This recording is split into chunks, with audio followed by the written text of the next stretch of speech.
he's the guy before the guy. It lost to Villa in bad. Way more games to go, and that loss does not define Arsenal season. It does not.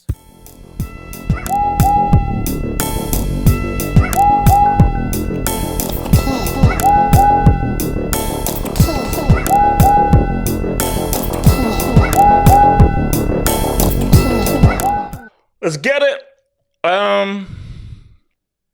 Good. You see,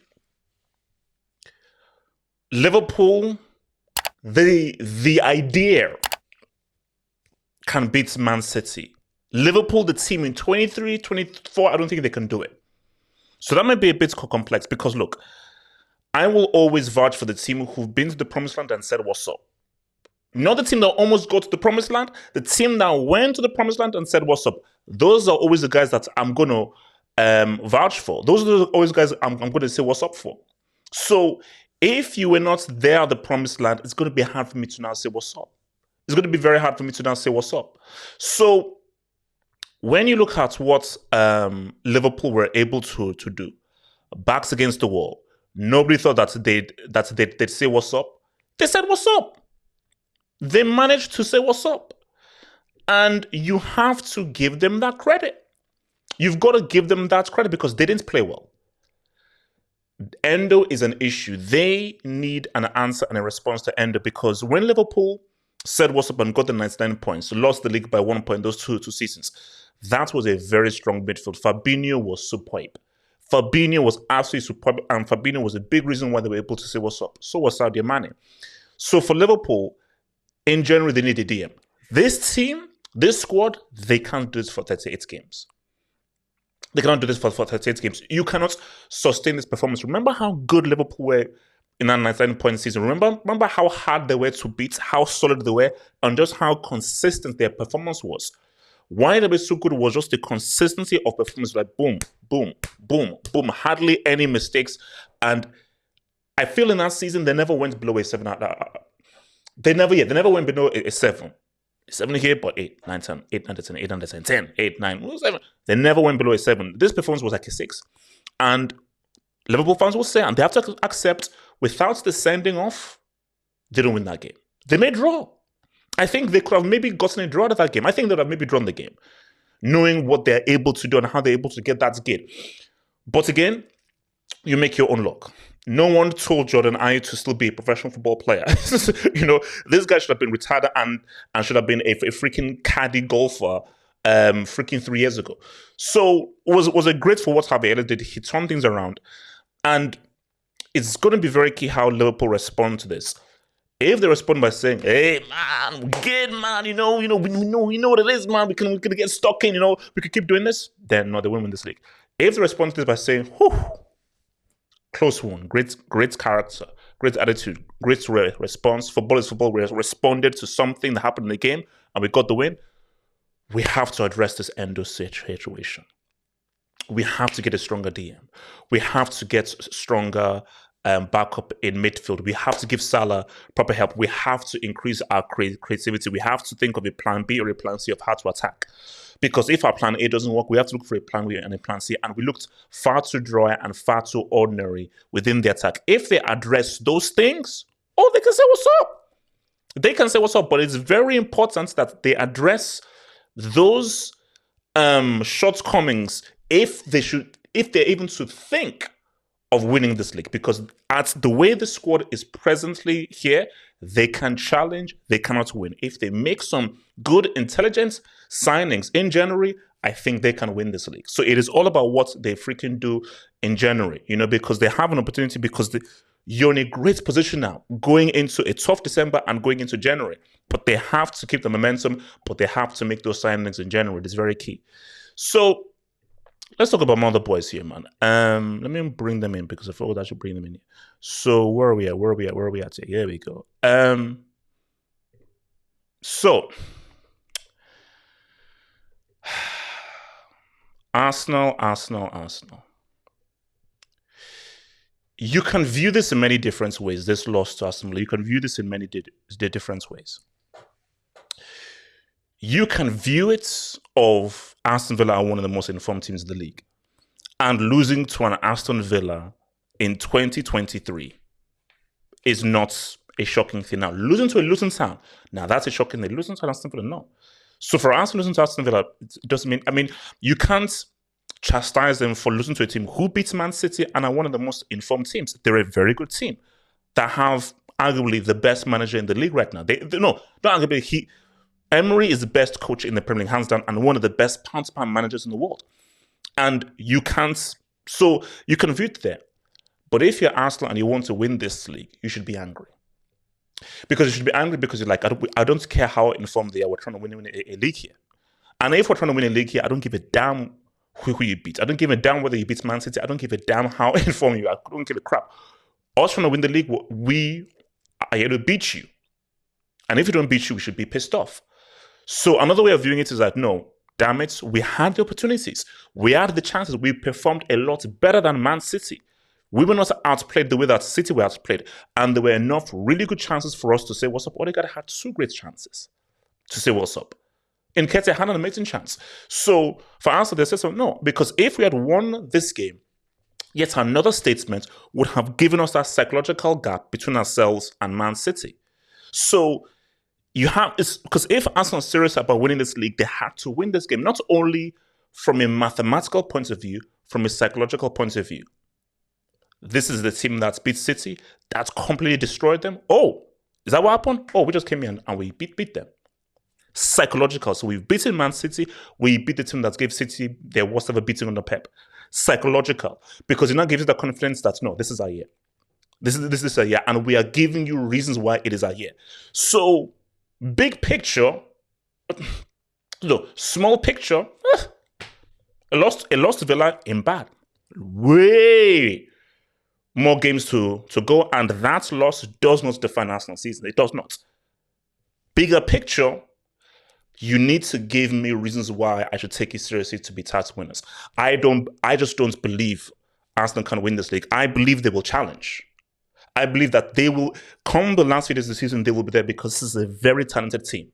But if these guys don't get a ruthless finisher, no.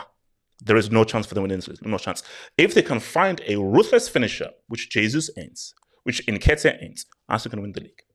Give me a real cold-blooded finisher who dreams, sleeps, pisses, menstruates, and fallopian tubes goals in his sleep and in his dreams and in his alternate universe. Oh, Arsenal can win the league, for sure. Simple as that. This team needs a clinical finisher because this team creates chances. This team creates opportunities. Jesus has said he's not a striker. Axel Foley, aka Eddie Murphy, is a freaking joke. And the sooner someone rips that number 14 jersey off of his back, the better football and life and humanity is going to be. So what they need is a damn striker. And the sooner they get it, the better. So,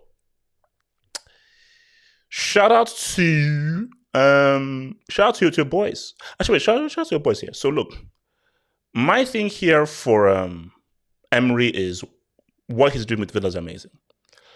Give him his flowers, give him his praise. What this guy is doing is amazing, and I think people need to just throw your flowers at this guy because it's superb. Do you know where these guys were under Gerrard? They were hovering over relegation. Now these guys are in a title race. I say parentheses because it's early on, but they are in a title race right now. And they're the most informed team in the league. And yes, they've spent money. I mean, Pau Torres was a great signing. Remember, he coached Pau Torres at Villarreal. So that's a nice, shrewd, amazing signing of Pau Torres. But beyond that, they've spent money, yes.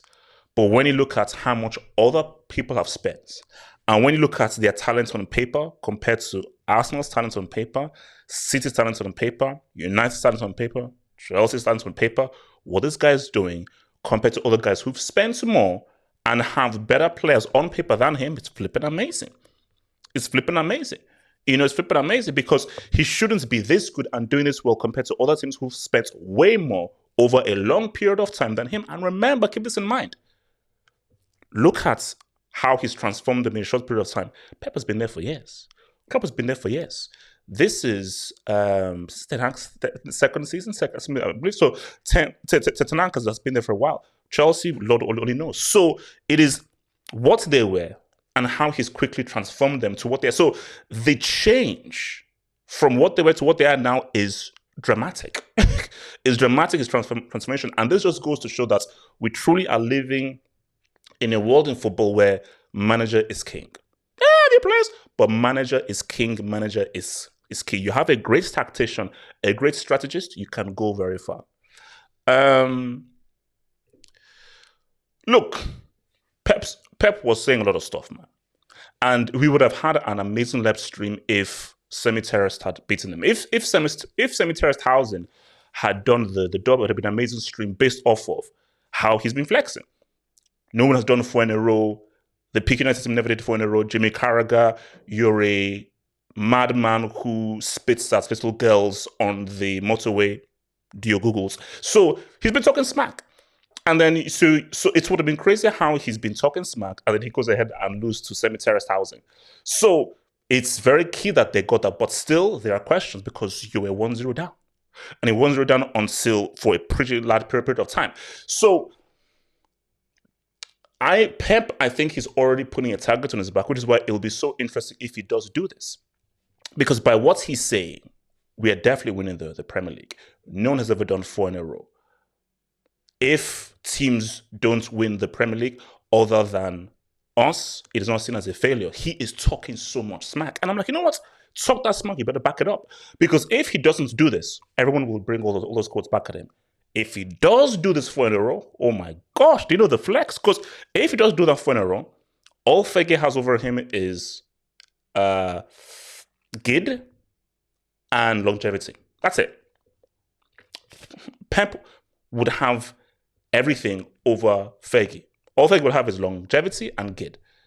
But my gosh, I mean, 4 in a row, no one's ever done that. 100 points, no one's ever done that. Consecutive, no one's ever done that. Goals, no one's ever done that. So it'd be yet another milestone and record. And I would have never believed in big Premier League, a team could do it 4 in a row. I believe he's going to do it, but we wait and we seek, man. But it'd be funny if they lost to Lucien, man. Look, man. So basically, I think what this shows is Chelsea are a special case. That's what this shows. It shows that they're a special case because Bournemouth could have beaten them 5 or 6. It was a beatdown. It was a horrible beatdown. And we're now back to Ten Hag out. What is weird is that United have to thank Chelsea. If not for Chelsea, United would be the story of the season. It's just that Chelsea just say, yo, man, chill. Let me take that B and just bring it back down. But for United, man, wow. Because it's not that you lost to Bournemouth 3-0. A team like Bournemouth is at the crib. Growing up, you were frightened to go to Old Trafford. Under Fergie, to get a win, to score at Old Trafford was a huge thing for a small team. To win at Old Trafford for a small team, that was a big thing. Old Trafford was a fortress under Fergie. It was a fortress. You're like, man, Old Trafford, it's going to be a long day. It's going to be a long day. Old Trafford has lost. It's lost everything. Old Trafford right now, do you know like those sweet shops where, take anything you want. Take anything you want. Better yet, it's a buffet. Small price, have anything you want. Have anything you want. Look, there's panadiam there, there's amala there, there's eba, there's starch, there's fufu. Have anything you want for a very small fee, all you can eat. Like, Old Trafford right now is a buffet. It's a buffet. All you can eat. All prices inclusive. All you can eat. So it's bad, man. It's bad, man. It is the buffet Trafford, man. The buffet Trafford is now the new name. It's a buffet. So, but yet again, you sack Ten Hag. For who? Ten Hag is not the problem. The problem is the structure. You bring in any other manager under the same structure, you will come back to square one. United's best bet is stick with Ten Hag, try and figure out how to get a sporting director and a proper structure. Because people say Ten Hag out and bring in another manager to do what? Under some short circumstances. The reason why Klopp, Pep, and these guys succeed is because they have a better, proper structure around them. And without a better, proper structure, you ain't doing nada.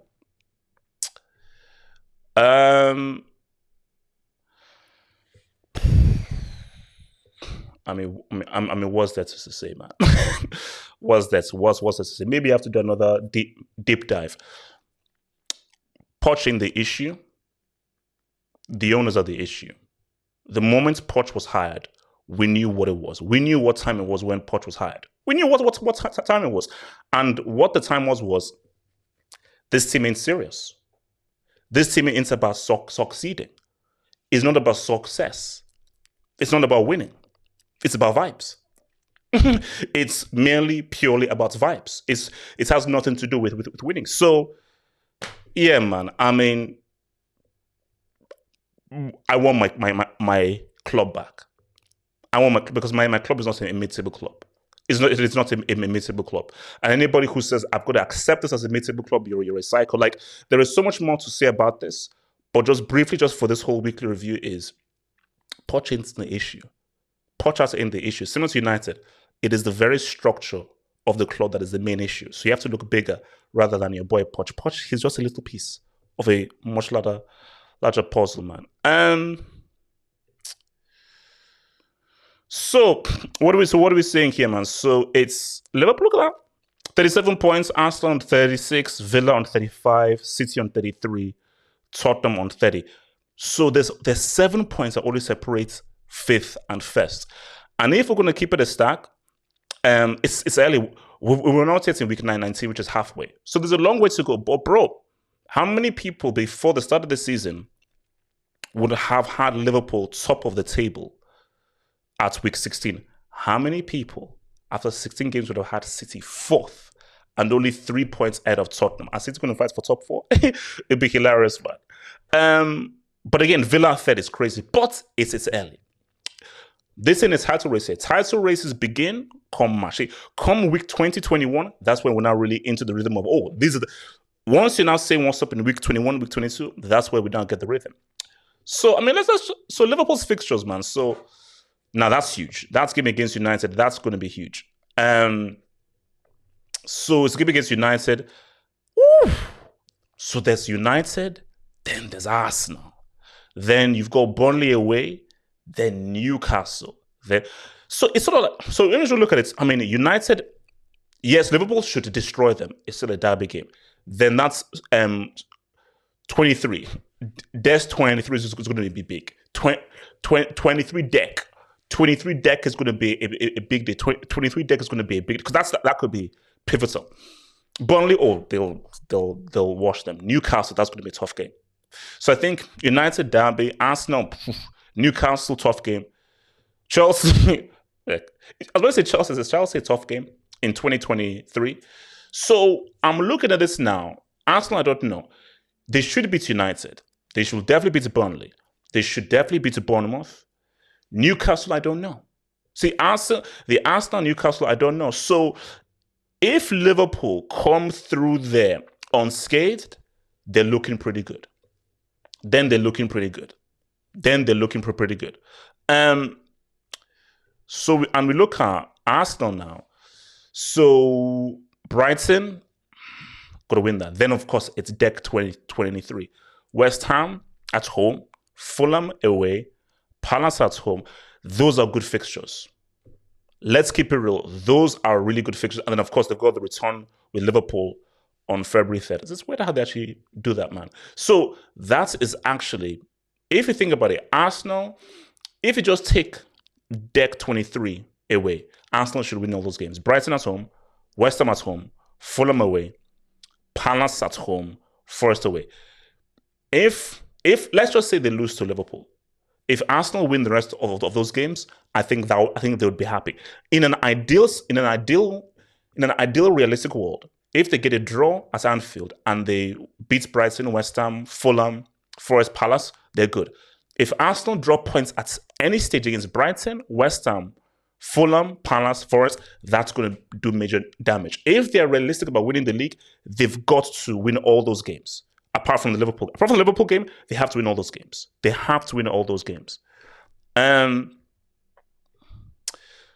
For City, this is not bad. So look, so they've got, who do they have? So they have Palace, they'll say what's up. Palace at home, Brentford at home, Everton away, Sheffield United at home, and Burnley at home. So the only hard game they have is Newcastle. So for City, they have to win all those games. Like, apart from Newcastle away, they have to win all those games. And I believe they win all those games. And those games are games you fully expect City to have no issues with. So if we're going to question City, is if they drop points at any point in those games, not counting Newcastle. Because Brentford, Sheffield United, Burnley, and most of those games are at the crib. They have to win those games. So that's a very good fixture list for City. And for Villa, what are we saying there? Brentford away. Sheffield United at home. Then they've got United away. Burnley at home. Everton away. Those are not bad fixtures. I'm not saying Villa are going to win the league. But if you're just talking about momentum and what they're doing, those are very winnable games for Villa. So if Villa, based on their form, can win all those games, I'm talking United away and Newcastle at home. If Villa have a 100% record through that period, eyes emoji. All I'm saying is that we're going to have an eyes emoji. And so switching over to Spain, Bellingham, bro. Guys, you know Bellingham can stop this season. He can basically stop this season. And it's already a successful season. So this season can just stop. I think it's 16 in 18? 16 Gs in 18? He can stop, and this is already an amazing debut season. And guys, yeah, these are quality tap-ins. I mean, like, I've never seen tap-ins look this good. So shout out to the kind of tap-ins that this guy is doing. But bro, I mean, how this guy is doing Jose's job. But is this sustainable? Because we'll not get to the league. I just do not know whether this is actually so sustainable. Because for Real Madrid, yes, what Bellingham is doing is amazing, but you need a bona fide goal scorer. Bellingham is not a bona fide goal scorer. That is not what is in his nature. But we say this though. Is this what he truly is? So you can say, oh, we thought he was a box-to-box midfielder. But well, he's really a goal-scoring midfielder, really a false nine. Because it's one thing to score lots of goals that are tap-ins. It's one thing to score quality goals and a different variation of goals. Long rangers, short rangers, dribbling pass guys. The way he's scoring, I'll give you a tap-in. I'll give you a 30-yarder. I'll run onto a through ball. I'll have a nice niche. I'll open up my body, bottom right. This is a great goal-scoring repertoire. But for Real Madrid, I just think what is more sustainable is you have to spread the goals around. Rodrigo has to chip in. Vinny has to chip in. Jose has to chip in. Everyone has to chip in. It's got to be a team effort. Because if they say we rely solely on Jude Bellingham for these 38 games, then if you're Atleti or you're Barca or you're... then you're like, whoa, hang on, man. So it's going to be interesting, man. But still, what he's done this season is stupid. What he's doing this season is absolutely stupid. And anybody who denies this, you're a fool. And this was funny, you know. But it just shows that he doesn't care. So this is obviously to a fan, and he's basically blowing the kisses to a fan. I think what you're seeing from Bellingham is this guy doesn't give a damn. Because you know what I want to see, and this is maybe wild, is how he'll react, because it's going to happen. It's ugly, it's unfortunate, it makes me sick to even say it, is how is he going to react to racial abuse? Because that's what's going to happen. Because when he scores that key goal, once he now starts dunking on more teams, guys will be like, okay, he may not be fully black, but he's half black, yo, let me start racially abusing him. But because I just feel this guy has a strong character about him. And I don't think much stuff phases him. And I think one of his key assets is, bro, this guy just has a character and a mentality of steel, a strong winning mentality. And it has to come from his parents. You know, he has to come from his parents. When you just look at his parents and just look at how he speaks and carries himself, you look at, no, this guy is raised very well. He's raised very well. So I don't know. I'm just very fascinated just to see this guy's career and how he even reacts to adversity. Because adversity is going to come. How does he react to it is going to be key.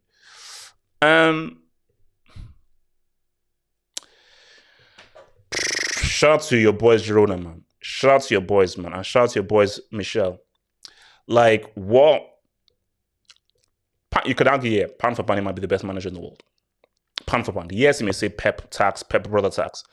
But the players that they have, the quality they have, and it's not only... It's one thing to play good football, but to play good football and win is crazy. And what he did to Barcelona, he Barcelonaed Barcelona.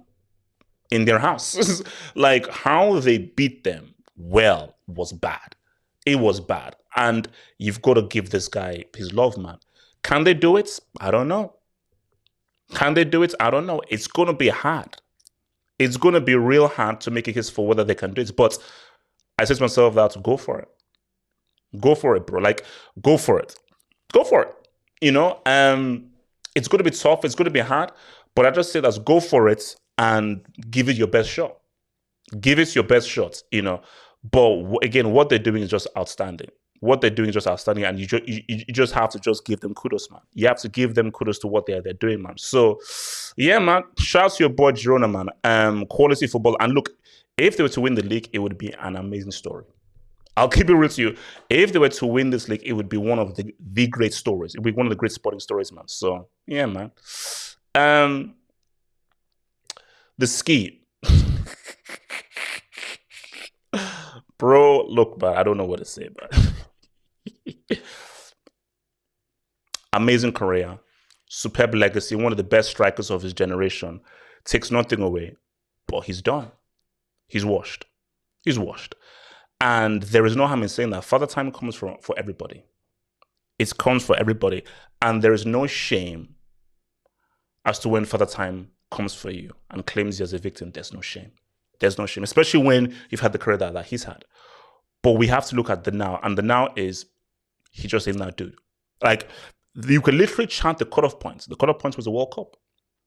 Ever since that World Cup, you've just been seeing the sharp, steady decline of him. And it happens, bro. Look at Benzema. See, Benzema knew it, and he quickly took that back to Saudi because Benzema knew that, bro, if I have any more years at this elite level, it's going to expose me and may even harm my legacy. Which is what we used to say to Buffon. Quit while you're ahead. You're a legend. You'll always be a legend.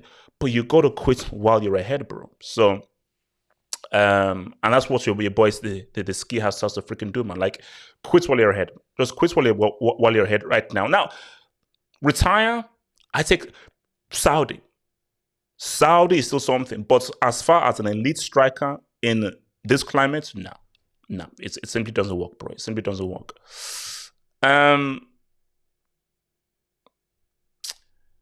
Look, let him cook. Look, I get it. But guys, we know this. He's the guy before the guy. We know this. He's not the next Pep. We know this. He's not this super experienced dude. He ain't no Rijkaard. He ain't no Bobby Robson. He ain't no Louis van Gaal. No, we know this. But at the same time, all those managers I mentioned, Rijkaard, Bobby Robson, Louis van Gaal, Pep, did they have a frontline of a geriatric Lewandowski, a fake Brazilian Rafinha, and they only show up when it's my former team, João Felix? No. So if Xavi had Rivaldo and Clive, all right. If he had Neymar, Jose, and Messi, all right. But look at who he has. So you have to take that into context. Would a better manager do better? Sure, he would. Of course he would. But you, as much as you criticize Xavi, which you should, defending transitions, the organization of the defense, the way you got beaten by Girona. Because yes, you don't have quality players, but based on the players you had, there was no reason why you got beaten the way you did against Girona, especially when you now saw what Real Madrid did against them. So 100%, you've got to take some blame in the manner you lost against Girona, 100%. But bigger picture, that front three is trash.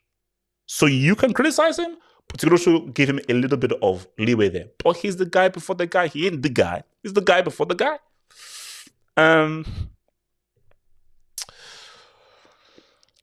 Shout out to 2 points clear.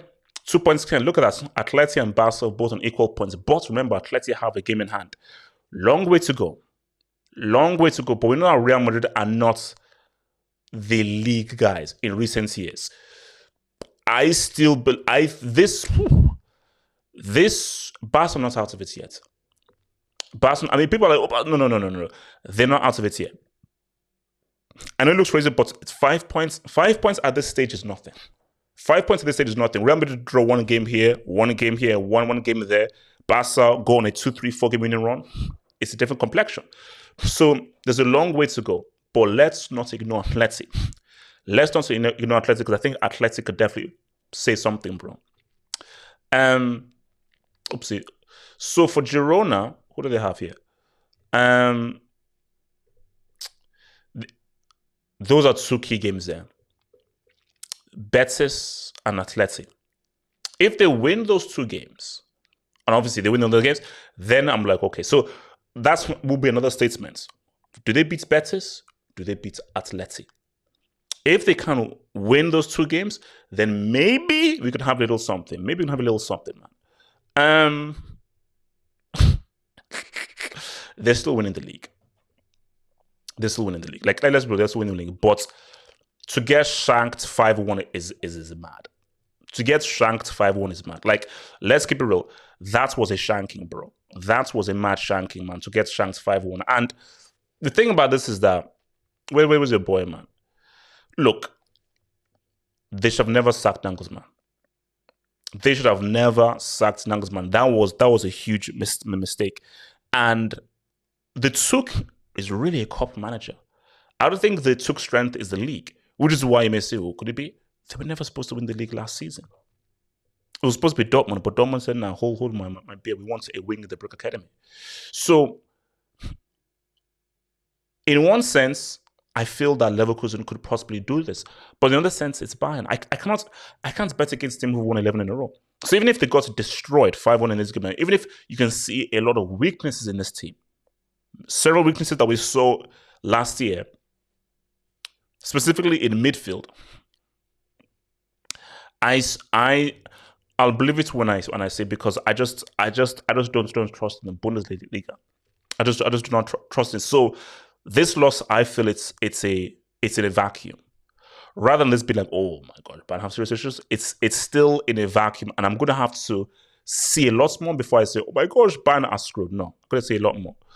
And look, Leverkusen are still up in them, man. I mean, it was against Stuttgart, they drew, but they're still keeping up the momentum. So remember, Bayern's game got called off. So if Bayern win that game, Leverkusen still remain top. So it would be amazing if Leverkusen did this, because if they were to do this, you're stopping 12 in a row, and it would be your first ever league title. I just don't see it happening. I'm just being realistic. I want it to happen. It would be amazing if it happened, and it would be an amazing story, just like Girona if it happened. It would be amazing. Superb story, man. Xabi Alonso, little old Leverkusen, stopping Bayern. It would be amazing. Realistically though, you know, so obviously that's where we stand over there, man. So 36 points, Bayern on 32, but of course they've got a game in hand. Stuttgart, right there with 31 points. So Stuttgart are not too far. They're not too far. And when you look at it, they play. So they play Stuttgart next. So they play Stuttgart this Sunday. So, and that'll be very interesting to see what happens now. If Stuttgart beat them or they drop points there, maybe. But then if they don't beat Stuttgart like 4-5-0 and Kane drops like a three-piece, we're now back to square one pretty much. Look, the thing about this guy is this, man. Look, shout out to Criminal FC. So the thing about Criminal FC is, look, they keep winning. They don't play good football. They don't play attractive football. This is prehistoric ball. Basically, Allegri is bringing back prehistoric ball. But it's about winning. I don't think this is sustainable. I think that you need a little bit more. And I don't know whether they can sustain these 1-0s, these 1-0s, and these geriatric prehistoric wins. But the name of the game is winning. So I don't know what to tell you. But so these are keeping the momentum, and I think we'll look at the table. It could definitely be a two-horse race. But my thing though is that this isn't the Juve that we know. It isn't the Juve that we know. Like the Juve that we knew used to do this, but there was quality, and you can see the quality amongst their squad. They knew how to grind out results, but you can see quality there. They still have the mentality of grinding out results. I don't see a Pogba, I don't see a Vidal, I don't see a Pirlo, I don't see any of these quality ballers. They had a Cuadrado as well. I don't see any of these guys. So we wait and see. As opposed to these guys who are they're amazing. Inter look amazing, and you know why I like Inter so much? It's a throwback. 3-5-2. How many players play 3-5-2 now? How many players play 3-5-2 with 2 strikers, support strikers, old school wing backs in the 5, back 3? And why I like it is because it just shows you that there are many ways to win a football match. There are many ways to win a football match, and Inter doing it differently. Simone Inzaghi tactically outclassed and destroyed football Pep Guardiola. He did it. His bozos called Lukaku and Lautaro Martinez just let him down. Now he's got an improvement in Marcus Thuram, who I think could be one of the signings of the season. He's been amazing. Amazing partnership with your boy Lautaro Martinez up front. And these guys are playing superb. They're playing superb. I think that they pull 4 past Udinese. They're playing superb. And maybe this could be another pretty interesting threat in football, looking forward to the UCL. And do you know what this shows? United, are you listening? Chelsea, listening? Sporting Director, Marotta. Look what he did with Juve. Look what he's now doing with Inter. Great, smart recruitment. I think Thuram was a free. That was a superb signing.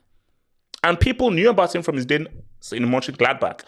And Thuram, that is a superb signing because that is such an upgrade on that break of Lukaku. And I'm excited to see Thuram at the Euros. But, yeah, man, I mean, I just love what Inter represents because it's something different. I like different ways in saying what's up. If everybody plays the same, it makes football boring.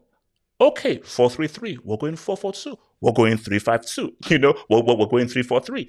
So, because that's what makes the game exciting. If you see 2 radically different styles, radically different ways of playing, and that's because styles make fights. You're like, oh, this is interesting. If it's 2 exact same teams doing the exact same thing, it's freaking boring. So, shout out to Inzaghi bringing it through. And also the key thing as well is, I think he used to play for Bozo FC. We all know Filippo Inzaghi, one of the great strikers of his era. And when he came through, I was like, okay, oh yeah, is that Inzaghi's brother? And it was all right. It's so crazy how it's flipped. Filippo Inzaghi, amazing finisher. Managerial, didn't do too well. So it's amazing that he's managed to make a name for himself, not as a player, but as a manager. Because he was always seen as, oh, that's Inzaghi's brother. Some people didn't even call him Simone, just called him Inzaghi's brother. But now, he's not really made him for himself. Like, okay, I'm now an amazing manager and an amazing coach. So the key thing is to see whether he can win this league. So I don't think he's won a league yet, and what he can do in the freaking UCL, man. Can they go one step further? So looking at the Serie right now, and that's how it looks, bro. That's how it looks. So I thought Roma were finished, bro.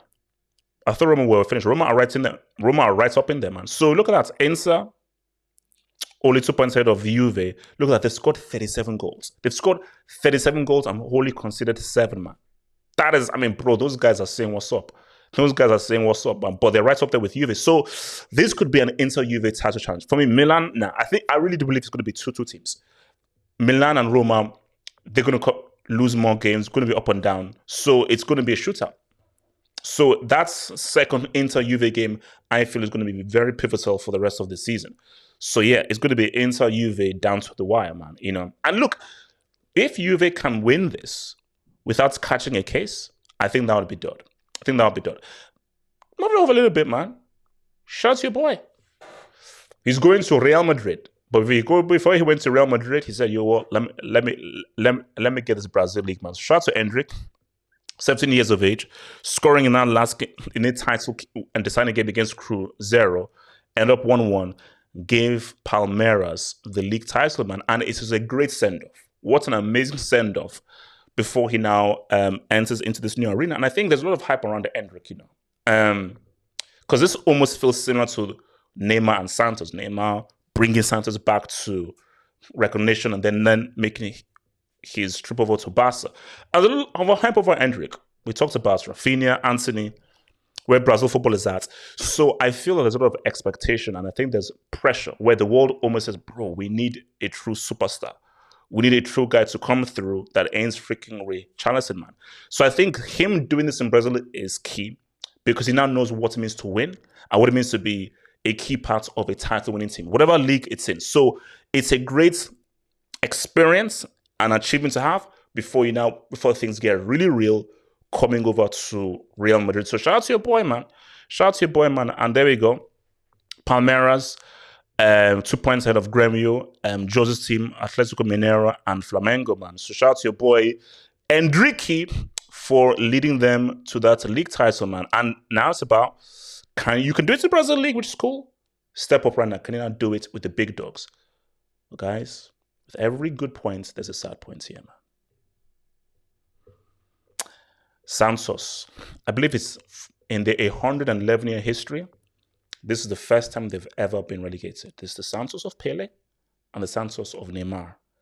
That is sad. That is sad, bro. That is sad.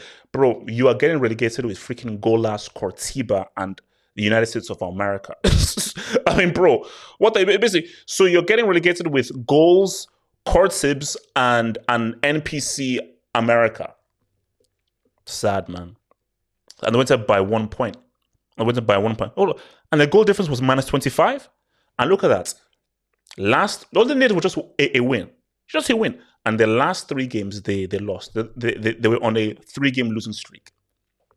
Because it's so funny, because I just think it coincides with the fall of Brazil, and the fall of talent, and now the fall of one of Brazil's great teams, and the team that gave us Pele and Neymar, Santos, man.